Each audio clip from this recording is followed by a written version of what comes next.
Bonjour les amis, bienvenue à notre émission La Bible pratico-pratique. J'espère que vous grandissez vraiment dans l'esprit spirituellement et vous commencez à comprendre vraiment la réalité de la vie, donc de la vraie vie. Aujourd'hui, j'ai une question pour toi. Qui est vraiment responsable? Le sais-tu? Je vais lire pour vous. Dans Proverbe 3, verset 19, nous lisons ceci. C'est par la sagesse que l'Éternel a fondé la terre. C'est par l'intelligence qu'il a affermi le ciel. Donc par la sagesse, Dieu a fondé la terre et par l'intelligence, il a affermi le ciel. Il y a une chose que je vais dire aujourd'hui. Dieu a fondé le monde avec sagesse. Mais il nous demande de dominer sur la création, mais pas sur notre prochain. Et beaucoup de fois, on domine sur des humains, mais pas sur la création. Je vais lire dans Genèse 1er, verset 26 à 28. Je vais retourner dans la création au début pour comprendre un peu la création. Puis Dieu dit, faisons l'homme à notre image, selon notre ressemblance, et qu'il domine sur les poissons de la mer, sur les oiseaux du ciel, sur le bétail, sur toute la terre et sur tous les reptiles qui rampent sur la terre. Dieu créa l'homme à son image, il le créa à l'image de Dieu, il créa l'homme et la femme. Dieu les bénit. Et Dieu leur dit, soyez féconds, multipliez, remplissez la terre et l'assujettissez et dominez sur les poissons de la mer, sur les oiseaux du ciel et sur tout animal qui se meut sur la terre. Amen. En fait, ce que je veux dire aujourd'hui, c'est que premièrement, Dieu nous a créés à son image. L'image de Dieu en nous, c'est le souffle de vie qu'il a mis en nous. Donc, ce n'est pas une question d'un homme ou d'une femme ou d'un peuple, d'une couleur de peau. Ça n'a rien à voir. Donc, si, mon ami, tu vis aujourd'hui, tu respires, tu as l'air d'une personne, ça veut dire que tu as été créé à l'image de Dieu. Peu importe ta race, peu importe ton niveau intellectuel, économique, peu importe ton niveau social, l'essentiel, c'est que tu as été créé à l'image de Dieu.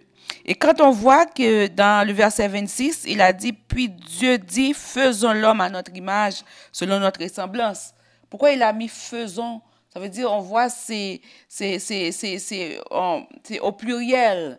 Donc, c'est pour dire que le Dieu que nous servons, c'est le Dieu trinitaire.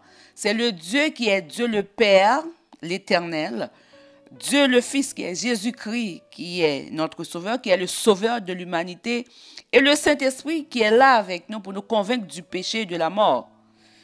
Donc, Dieu nous a créés à son image. Et on va voir dans la vie courante, les hommes préfèrent dominer sur les autres. Quand tu es un patron, tu veux dominer sur tes employés. Et à travers le monde, on voit des gens qui ont beaucoup de puissance, mais qui dominent sur d'autres peuples. Mais Dieu n'a pas donné cet ordre de dominer sur les humains.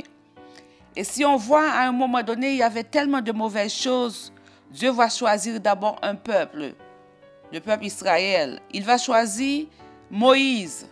Et à un moment donné, il va donner les 10 commandements. Et dans les 10 commandements, il y a Dieu d'abord, cette relation verticale. Donc, il y a un être supérieur à nous, qui est Dieu, le Dieu trinitaire. Ensuite, il y a nos semblables. Aime ton prochain comme toi-même. Mais ce qu'on voit à travers le monde aujourd'hui, c'est qu'au lieu de dominer sur la terre, la création, les oiseaux du ciel, la mer, sur tout ce que Dieu nous a donné l'autorité de dominer, on domine sur notre semblable. Et c'est là on voit la souffrance humaine.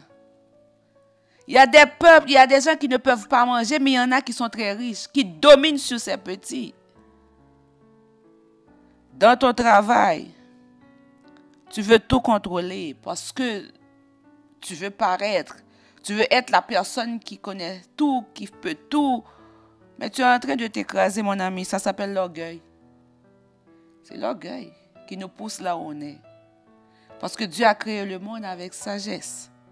Comme j'ai dit dans une émission précédente, la crainte de l'Éternel est le commencement de la sagesse.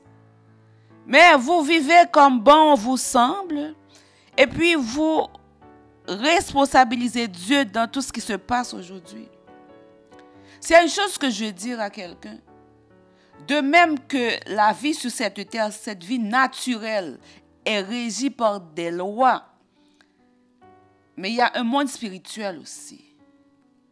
Avant que les choses se manifestent dans le naturel, ça se manifeste déjà dans le spirituel. Mais il y a des lois aussi. Et Dieu a créé des lois pour que nous, en tant qu'humains, on les respecte. Aujourd'hui, on vit par la désobéissance. On brise les autres. On les écrase par la jalousie, par l'orgueil. Aujourd'hui, c'est Dieu qui est responsable. Est-ce qu'il est vraiment responsable, mon ami?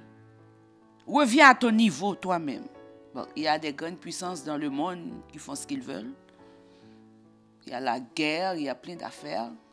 On voit ceux qui pensent qu'ils sont les plus élevés, qui dominent sur les plus faibles. On voit ça, mais à ton niveau, as-tu de l'orgueil dans ton cœur, mon ami? Si je te dis une chose, l'intelligence que tu as, tu l'as achetée où? Ce que tu peux faire, tu l'as trouvé où? Qui t'a donné cette intelligence-là?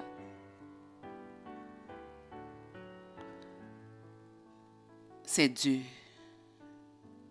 qui t'a donné cette intelligence. Mais cette intelligence, ce n'est pas pour dominer sur les autres. Cette intelligence, c'est pour servir. Cette intelligence, c'est pour répondre à la mission pour laquelle Dieu t'a créé. Cette intelligence, c'est pour développer. Aujourd'hui, on parle de croissance, du développement de la croissance, par exemple la croissance économique. Mais l'intelligence que tu as, c'est pour développer les choses. Aujourd'hui, si je peux te parler, c'est parce que quelqu'un avait développé ce système de YouTube.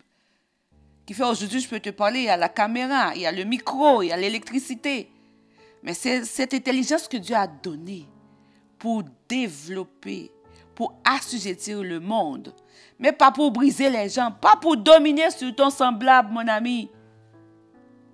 Combien de fois, parce que tu peux faire une chose et que l'autre ne peut pas, tu l'as humilié, tu es resté sur un piédestal pour le regarder de haut. Combien de fois tu l'as fait? Combien de fois tu as parlé mal de cette personne parce que cette personne n'a pas ta capacité? Je pose encore la question à quelqu'un. Où est-ce que tu l'as acheté? Cette intelligence que Dieu t'a donnée, mon ami, ce n'est pas pour briser les autres. Ce n'est pas pour dire aux autres qu'ils sont des idiots, mais c'est pour servir. À ton niveau, tu vois, je ne parle pas des grands chefs de ce monde-là. Je parle de toi-même aujourd'hui. Combien de fois tu as quitté l'orgueil te dominer? Combien de fois tu veux faire beaucoup de choses, mais pas parce que tu veux servir, mais parce que tu veux recevoir la gloire. Parce que tu veux que les gens parlent de toi, que tu es capable. Ton intelligence, ta capacité, mon ami, ce n'est pas pour ça que Dieu l'a mis. Ce n'est pas pour ta gloire, c'est pour sa gloire. C'est lui qui a tout créé.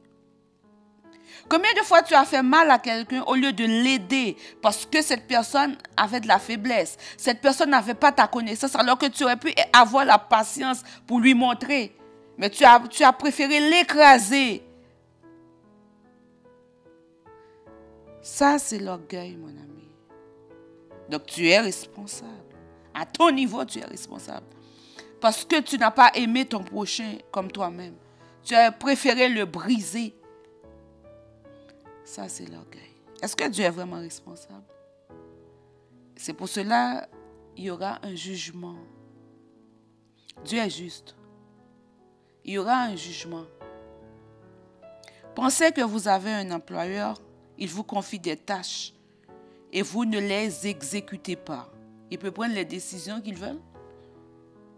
Mais pourquoi Dieu, lui qui a tout créé, t'a confié des choses et puis lui, il ne peut rien faire. Il est responsable parce que toi, tu n'as pas fait ce que tu devrais faire. Avec l'intelligence qu'il t'a donnée, tu as préféré briser, détruire des vies, bien entendu.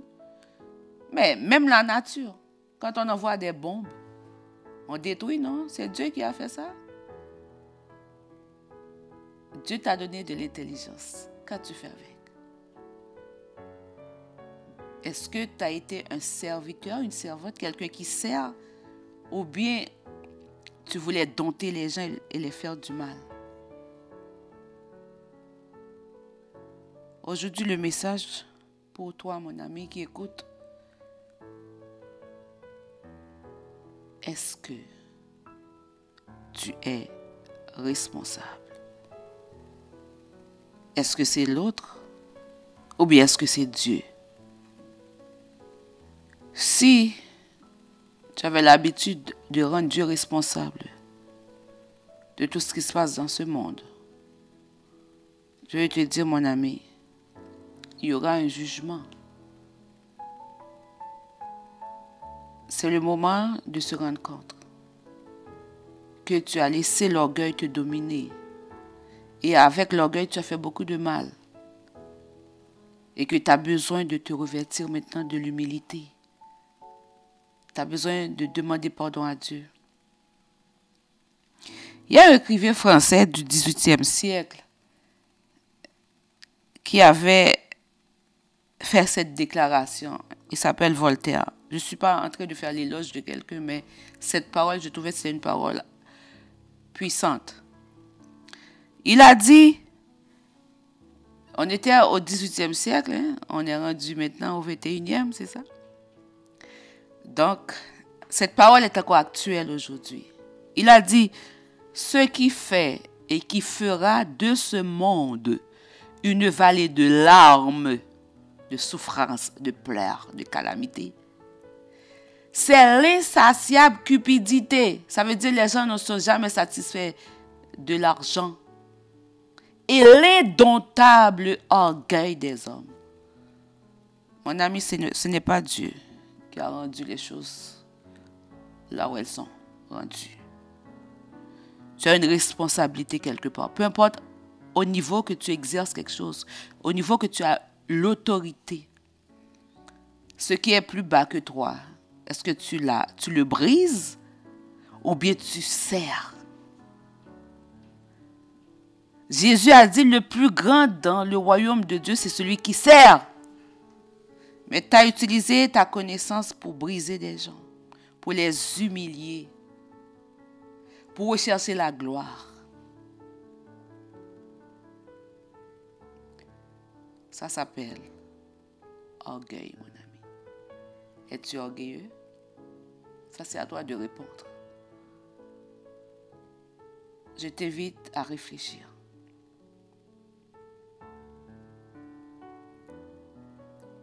Si tel est le cas, et puis tu décides de changer maintenant, mais tout ce que tu as fait avant, ça doit être effacé parce qu'il va y avoir un jugement quand même. Et c'est pour cela, je vais revenir sur toi, mon ami, tu as besoin de sauveur. Tu as vraiment besoin de sauveur. Il n'y en a pas d'autre. Je vais toujours le répéter parce que je suis un témoin de Jésus-Christ. Tu as besoin de Jésus, le seul sauveur. Pendant que tu veux recommencer, tu veux faire un nouveau départ parce que tu as compris que tu as fait beaucoup de mal et que ce n'était pas la faute de Dieu. C'est parce que tu t'es laissé emporter par l'orgueil. Et qu'aujourd'hui, tu veux rejeter l'orgueil et marcher dans l'humilité et servir avec ce que Dieu a déposé en toi. Mais tout le passé, tu vas faire quoi avec? Même quand tu veux par toi-même, tu as encore besoin de sauveur. Et il y a un seul nom. C'est Jésus. Jésus et Jésus-Christ. le ressusciter. Je vais lire dans Ecclésiaste, chapitre 12, versets 9 et 10. Avant que la poussière retourne à la terre comme elle y était, et que l'esprit retourne à Dieu qui l'a donné, vanité des vanités, dit Ecclésiaste, tout est vanité. L'esprit qui est en toi va retourner à Dieu. Et c'est cet esprit qui fait que tu es en vie aujourd'hui. Et c'est cet esprit qui fait que tu peux sentir que tu respires. C'est cet esprit qui fait que tu peux avoir la douleur. Mais cet esprit va retourner à Dieu à un moment donné. C'est lui qui va décider où cet esprit va vivre en fonction de ce que tu as fait. Pendant que tu étais dans ce corps qui va retourner dans la poussière.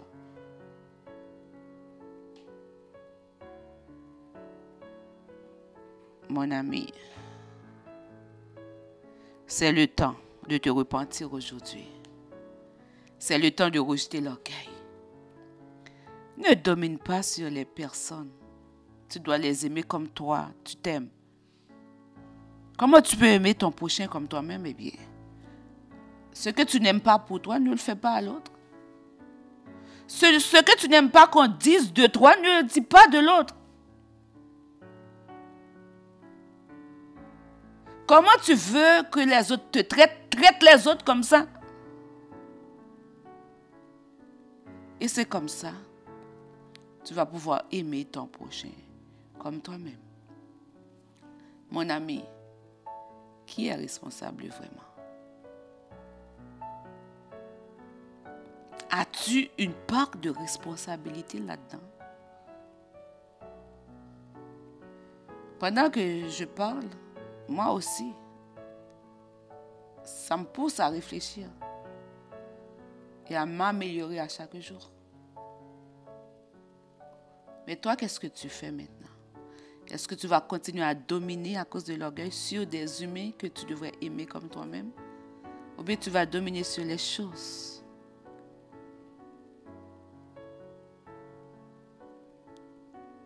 Mon ami, tu as vraiment besoin d'un sauveur. Hein? Tu ne peux pas rejeter Jésus, peu importe ce que tu fais.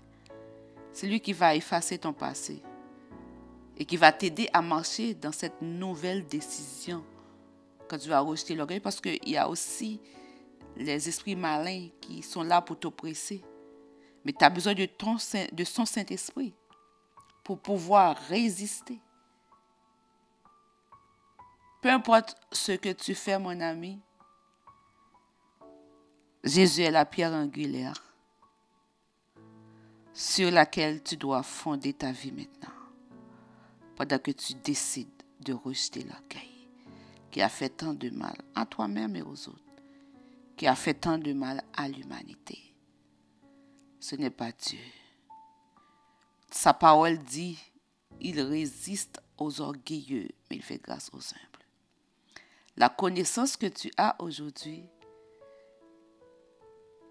c'est Dieu qui l'a mis en toi pour servir et non pour dominer sur les autres et non pour faire de la méchanceté. Que Dieu te bénisse. À la prochaine. Dans le prochain épisode de la Bible pratico-pratique. Il n'y a personne qui va arriver devant Dieu pour dire que j'ai jamais entendu parler de Jésus. La nature parle de Jésus. Attache-toi à Dieu. Ce Dieu qui est révélé en Jésus-Christ. Et lorsqu'il y aura cette nouvelle terre, tu vas être là. Il va être là. Je t'invite aujourd'hui à prendre la décision.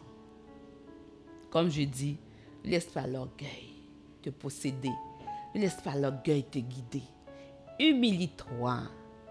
Dieu a dit, il fait grâce aux humbles, il résiste aux orgueilleux. Qu'est-ce que tu fais pendant que tu es dans le train maintenant? As-tu une destination?